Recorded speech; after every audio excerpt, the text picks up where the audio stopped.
Hello friends, welcome back. இந்த வீடியோவில் நம்ம 4 இம்பார்ட்டன்ட் RxJS ஆப்ரேட்டர்ஸை கவர் பண்ணுவோம். இந்த 4 ஆப்ரேட்டர்ஸ் வந்து கிரியேஷன் ஆப்ரேட்டர்ஸ் அப்படின்னு சொல்லி கேட்டகரி பண்ணியிருக்காங்க. இப்போ நம்ம இந்த 4மே ஒவ்வொன்றும் டீப்பாக ரியல் டைம் எக்ஸாம்பிள்ஸோடு பார்க்க போகிறோம். இந்த வீடியோ இன்ட்ரெஸ்டிங்காகவும் யூஸ்ஃபுல்லாகவும் இருக்கும். வாங்க வீடியோக்குள்ள போகலாம்.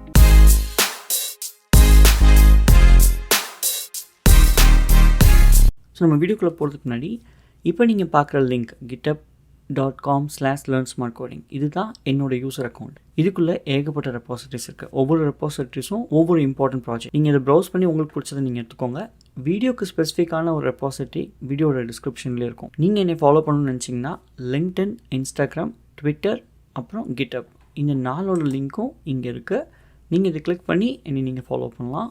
ஸோ நான் பண்ணுற எல்லா ஆக்டிவிட்டீஸும் உங்களுக்கு தெரியும். இப்போது வாங்க வீடியோக்குள்ள போகலாம். இப்போது நம்ம ஆல்ரெடி சொன்ன மாதிரி அந்த ரெபாசிட்டரி நீங்கள் டவுன்லோட் பண்ணி ஓப்பன் பண்ணிங்கன்னா இந்த மாதிரி உங்களுக்கு UI வரும்.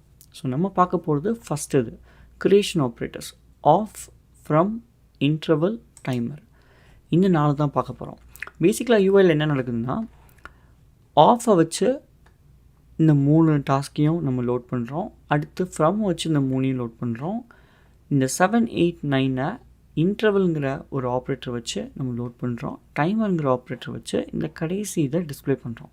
பட் இதெல்லாம் எப்படி யூஸ் ஆகுது, எப்படி உங்களோட ரியல் டைம் எக்ஸாம்பிள்ஸ், அதாவது உங்களோட ரியல் டைம் ப்ராஜெக்ட்ஸில் எந்த சினாரியோவில் இதை அப்ளை பண்ணணும் அப்படிங்கிறத கோடிங்கோட பார்ப்போம். இதுதான் அந்த சிம்பிளஸ்ட் கோடிங். ஓகேவா? ஸோ பேசிக்கலி இந்த ஆஃப் ஆப்ரேட்டருங்கிறது RxJSக்குள்ளே வருது. இப்போ இந்த இங்கே லோடிங்கில் பார்த்தீங்கன்னா RxJSக்குள்ளே தான் இந்த ஆஃப், ஃப்ரம், இன்டர்வல், டைமர் எல்லாமே இங்கே தான் வருது. ஆஃபுங்கிறது என்னென்னா, ஒரு கண்டென்ட்டை அப்சர்வபிள் கண்டென்ட்டாக மாற்றக்கூடியது. இப்போது டாஸ்க் 1ங்கிறது ஒரு ஸ்ட்ரிங்கு இல்லையா? இங்கே வந்து நிறைய ஸ்ட்ரிங்ஸ் இருக்குது. இதை நீங்கள் ஆஃப்குள்ளே கொடுத்தீங்கன்னா என்ன ஆகும்னா அப்சர்வபிள் ஆஃப் ஸ்ட்ரிங் அப்படி மாறிடும். இப்போ இந்த ஆஃப்குள்ளே கமா கொடுத்து நிறைய வாட்டி கொடுத்துருக்கனால இதை ஒவ்வொரு வாட்டியும் ஒவ்வொரு ஐட்டமாக எமிட் பண்ணுன்னா அதாவது நோட்டிஃபிகேஷன் கொடுக்கும். ஸோ ஆஃப் மேலே ஹோவர் பண்ணிங்கன்னா காட்டும் இது அப்சர்வபிள் ஆஃப் ஸ்ட்ரிங். ஓகேவா? அதை தான் நம்ம இப்படி ஆஃபை யூஸ் பண்ணலாம். ஒரு சின்ன எக்ஸாம்பிள் சொல்கிறேன். ஸோ இப்படி தான் நம்ம ஆஃபை யூஸ் பண்ணணும். ஸோ இந்த இடத்துல நம்ம என்ன யூஸ் பண்ணுறோம்னா, டாஸ்க்குங்கிற ஸ்ட்ரிங் ஆஃப் அரே இருக்குது. இந்த அரேயில் இனிஷியலாக நம்ம எம்டிஆர் டிக்ளேர் பண்ணியிருக்கோம். இப்போ இந்த அரேயில் ஃபஸ்ட்டு இந்த 3 ஐட்டமாக புஷ் பண்ண போகிறோம். ஸோ இது அப்சர்வபிளாக மாறினால சப்ஸ்கிரைப் அப்படின்னு கொடுக்க முடியும். சப்ஸ்கிரைப் பண்ணிங்கன்னா ஒவ்வொரு வாட்டியும் ஒவ்வொரு ஐட்டம் எமிட் பண்ணப்போ இந்த பீஸ் ஆஃப் கோட் எக்ஸிக்யூட் ஆகும். எக்ஸிக்யூட் ஆகிறப்போ வந்த ஆன்சரை இந்த டாஸ்க்குள்ளே திணிக்கிறோம், புஷ் பண்ணுறோம். அவ்வளோதான். ஓகேவா? இதை ஒரு ரியல் டைம் எக்ஸாம்பிளில் சொல்கிறேன். இப்போது ஃபார் எக்ஸாம்பிள் உங்கள் டீமில் யாராவது பேக்எண்ட் API யாராவது பில்ட் பண்ணிகிட்ருக்காங்க, இன்னும் பில்ட் பண்ணி முடிக்கலை. ஆனால் API பில்ட் பண்ணதுக்கப்புறம் அதோட ரெஸ்பான்ஸ் இப்படி தான் இருக்கும் அப்படின்னு உங்களுக்கு கொடுத்துட்டாங்கன்னா நீங்கள் என்ன பண்ணலான்னா, ஆஃப்ங்கிற ஆப்ரேட்டர் யூஸ் பண்ணி அந்த டேட்டாவை மார்க் பண்ணி ஒரு ரியல் டைம் எண்ட் பாயிண்ட்டை கால் பண்ண மாதிரி நீங்கள் சிமுலேட் பண்ண முடியும். அதுக்கு தான் இந்த ஆஃப் ஆப்ரேட்டர் யூஸ் பண்ணுவாங்க. ஒரு கண்டென்ட்டை அப்சர்வபிள் கண்டென்ட்டாக மாற்றக்கூடியது தான் இந்த ஆஃப் ஆப்ரேட்டர். ஓகேவா? ஆல்ரைட். ஸோ நம்மளுக்கு இப்போ இது புரிஞ்சிருச்சு. இப்போது இந்த ஃப்ரம் ஆப்ரேட்டருங்கிறது என்னென்னா, அதுவும் அதே தான், அப்சர்வபிள் ஆஃப் அ கண்டென்ட். அந்த கண்டென்ட் எதுவானா இருக்கலாம். இந்த விஷயத்தில் நம்ம அடிஷ்னல் டாஸ்க்குன்னு சொல்லி ஒரு அரே ஆஃப் ஸ்ட்ரிங் கொடுத்துருக்கோம். இதை தான் நம்ம அப்சர்வபிள் ஆஃப் அப்படின்னு மாற்ற போகிறோம். அப்படின்னா அப்சர்வபிள் ஆஃப் ஸ்ட்ரிங் இதை நீங்கள் ஹோல்ட் பண்ணிங்கன்னா காட்டும். அப்சர்வபிள் ஆஃப் ஸ்ட்ரிங் தான் ரிட்டர்ன் பண்ணோம். இன்புட் என்னமோ பார்த்தீங்கன்னா அரே ஆஃப் ஸ்ட்ரிங், பட் இதை எமிட் பண்ணப்போ ஒவ்வொரு ஐட்டம் இதுக்குள்ளே இருக்கிறத எமிட் பண்ணோம். ஸோ கான்செப்ட் அதே தான். இதை சப்ஸ்கிரைப் பண்ணியிருக்கோம். வர்ற ஒவ்வொரு ஐட்டமையும் அந்த இதில் புஷ் பண்ணுறோம். அப்படி என்ன ஆகும், டாஸ்க் 1 2 3, டாஸ்க் 4 5 6 இம்மிடியேட்டாக காம்பனன்ட் லோடான அடுத்த செகண்டே உங்களுக்கு UIயில் அதனால தான் ஃபஸ்ட்டே காமிக்க ஆரம்பிச்சிருச்சு. உங்களுக்கு கண்டிமைக்கும் நேரத்தில் அதை காமிச்சிருச்சு. இப்போ இந்த 2 ஆப்ரேட்டர் தெரியும். சூப்பர். 3வது ஆப்ரேட்டர் வந்து இன்டர்வல். இன்டர்வல்ங்கிறது வந்து ஒரு குறிப்பிட்ட டைமுக்கு ஒரு சில வேலையை பண்ணு அப்படின்னு சொல்லி நம்ம சொல்கிறோம்.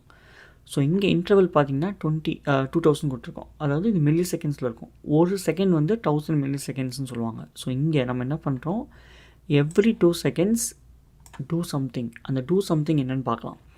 எவ்ரி 2 செகண்ட்ஸ் பைப்புங்கிற ஆப்ரேட்டர், இதுவும் ஒரு RxJS ஆப்ரேட்டர். மேபி இதை நான் உங்களுக்கு ஃபர்தர் சொல்லித்தரேன். பட் பேசிக்லி பைப்னால் அந்த வேல்யூவாக இதுக்குள்ளே கொண்டு போகும், ஒரு டனல் வழியாக கொண்டு போங்கிற மாதிரி பைப்புக்கு அப்படின்னு வச்சுக்கோங்க. ஓகே, அப்படி போகிறப்போ அது என்ன சொல்லுதுன்னா, இங்கே இன்னொரு ஆப்ரேட்டர் யூஸ் பண்ணியிருக்கோம் டேக்குன்னு. என்ன தான் நம்மளோட ஃபஸ்ட்டு டெமோக்கு இந்த ரெண்டுமே முக்கியம் இல்லைனாலும் இங்கே நான் எழுதியிருக்க கூட எக்ஸ்பிளைன் பண்ண ட்ரை பண்ணுறேன்.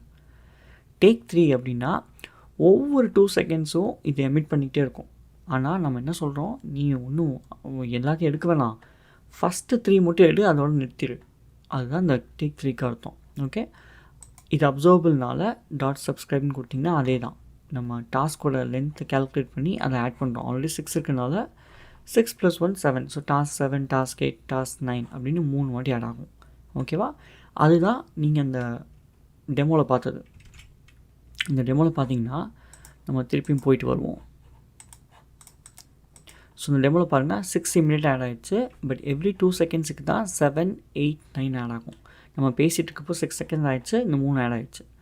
ஓகே, இப்போது லாஸ்ட் இது டைமரில் 10 செகண்ட்ஸ்க்கு அப்புறம் ட்ரிகர் பண்ணுன்னு சொல்கிறோம்.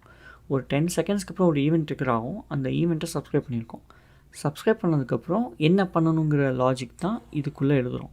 நம்ம சிம்பிளாக என்ன எழுதியிருக்கோம், ஒரு வேரியபிளில் ஒரு டெக்ஸ்ட் எழுதியிருக்கோம். இந்த வேரியபிள் நம்ம யூஐயில் கீழே இருக்கும், இங்கே இருக்கும். சரிங்களா? அவ்வளோதான்.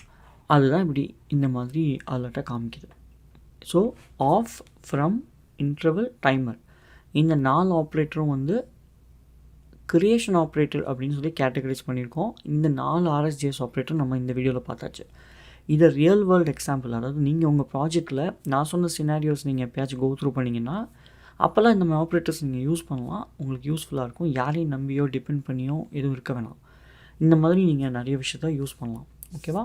ஸோ இந்த வீடியோ உங்களுக்கு பிடிச்சிருக்கும் நம்புகிறேன். இந்த ஆப்ரேட்டர்ஸ் வேணும் அப்படின்னு சொல்லி ஒன் ஆஃப் த யூசர்ஸ் கேட்டிருந்தாங்க. இது மட்டும் இல்லை, இன்னும் ஏகப்பட்ட ஆப்ரேட்டர்ஸ் ரிலேட்டட் வீடியோ வரும். ஸோ தொடர்ந்து பாருங்கள். இந்த வீடியோவில் இந்த 4 ஆப்ரேட்டர்ஸ் கவர் பண்ணியிருக்கோம். அடுத்தடுத்த வீடியோவில் இன்னும் நல்ல நல்ல எக்ஸாம்பிள்ஸோட வேறு இம்பார்ட்டன்ட் ஆப்ரேட்டர்ஸ் ரியல் வேர்ல்டு எக்ஸாம்பிளோட பார்க்கலாம். இந்த வீடியோ பிடிச்சிருந்துச்சுன்னா சப்ஸ்கிரைப் பண்ணுங்கள், ஃப்ரெண்ட்ஸுக்கு ஷேர் பண்ணுங்கள். ஏதாவது உங்களுக்கு ஸ்பெசிஃபிக்காக வேணும்னா கமெண்ட்டில் கமெண்ட் பண்ணுங்கள். உங்களை நான் அடுத்த இன்ட்ரெஸ்டிங் வீடியோவில் பார்க்குறேன். See you, bye-bye. இந்த வீடியோ உங்களுக்கு பிடிச்சிருந்துச்சுன்னா லைக் பண்ணுங்கள், கமெண்ட் பண்ணுங்கள், சப்ஸ்கிரைப் பண்ணுங்கள். மறக்காமல் அந்த பெல் ஐக்கானையும் அமைக்கிடுங்க. அப்போ தான் நான் பண்ணுற எல்லா வீடியோவும் உங்களுக்கு வந்து சேரும். நன்றி. நான் மீண்டும் உங்களை வேறு வீடியோவில் சந்திக்கிறேன்.